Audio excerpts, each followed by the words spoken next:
Po weekendzie majowym wracamy z kolejnym odcinkiem Oka Zebry. Dzisiaj omówimy kilka sytuacji z meczów trzeciej kolejki PFL 1.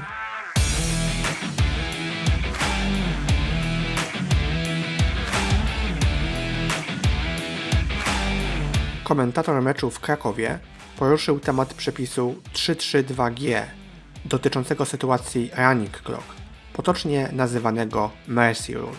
41-7 oznacza, że Kraków Kings wychodzą na 34-punktowe prowadzenie, co oznacza, że od tego momentu sędziowie, chyba że któryś z trenerów, zawodników poprosi o zatrzymanie czasu, sędziowie już nie będą zatrzymywać czasu.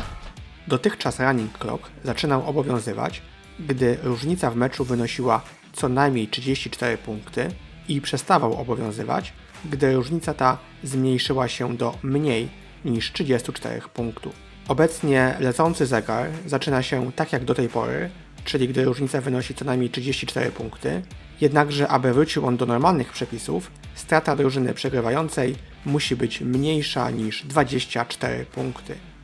W meczu w Krakowie running clock zaczął obowiązywać przy wyniku 41-7 dla gospodarzy i został zatrzymany po przełożeniu dla gości w końcówce meczu, gdy wynik brzmiał 41-21.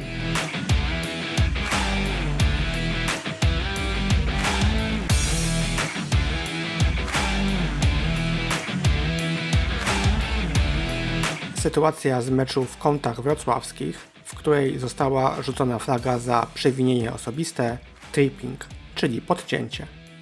Zgodnie z przepisem 9.1.2c zakazane jest użycie dolnej części nogi lub stopy, aby zahaczyć przeciwnika poniżej kolan. Warto podkreślić, że taki sposób przeszkadzania przeciwnikowi jest zawsze faulem. Nie ma znaczenia, czy przeciwnik posiada piłkę, czy nie. W oglądanej sytuacji widzimy, że obrońca celowo wyciągnął nogę, aby zahaczyć przeciwnika i spowodować jego upadek.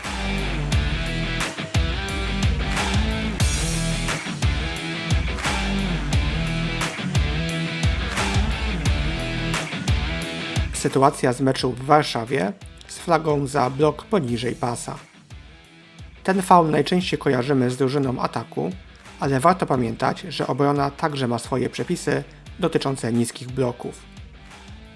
Zgodnie z przepisem 9.1.6b blokować poniżej pasa przed zmianą posiadania może tylko taki zawodnik drużyny obrony, który w momencie snapu ustawiony jest nie dalej niż 1 yard od strefy neutralnej i mieści się w szerokości strefy tackli.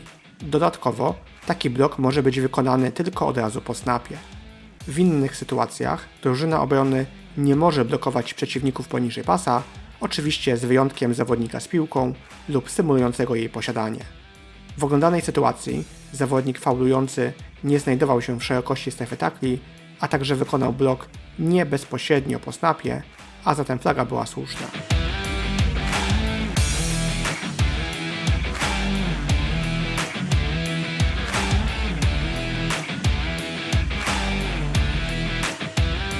Na koniec sytuacja z flagą za trzymanie. Popatrzymy na oznaczonego zawodnika. Jak widzimy, zawodnik ten traci pozycję i następnie zahacza od tyłu i obraca przeciwnika. Kontakt ma miejsce w punkcie akcji i tuż przed tym, gdy dobiegł tam zawodnik z piłką, a samo trzymanie jest bardzo widoczne. Wszystkie warunki niezbędne do tego, aby faul miał miejsce, są tutaj spełnione i flagi były oczywiście słuszne. Warto także dodać, jak ważna jest pozycja zawodnika blokującego w kontekście faulu za trzymanie. Dopóki zawodnik blokujący znajduje się pomiędzy obrońcą a zawodnikiem z piłką i odcina go ciałem, to faul jest mniej prawdopodobny. Natomiast gdy zawodnik traci pozycję, to znaczy gdy znajduje się za obrońcą, który ma otwartą drogę do zawodnika z piłką, wtedy możliwości legalnego blokowania są znacznie bardziej ograniczone i często ma miejsce właśnie takie zahaczenie czy pociągnięcie. W tym tygodniu to już wszystkie sytuacje. Dziękujemy za obejrzenie i zapraszamy do śledzenia strony internetowej PSSFA oraz naszego profilu na Facebooku. Do usłyszenia w kolejnym odcinku.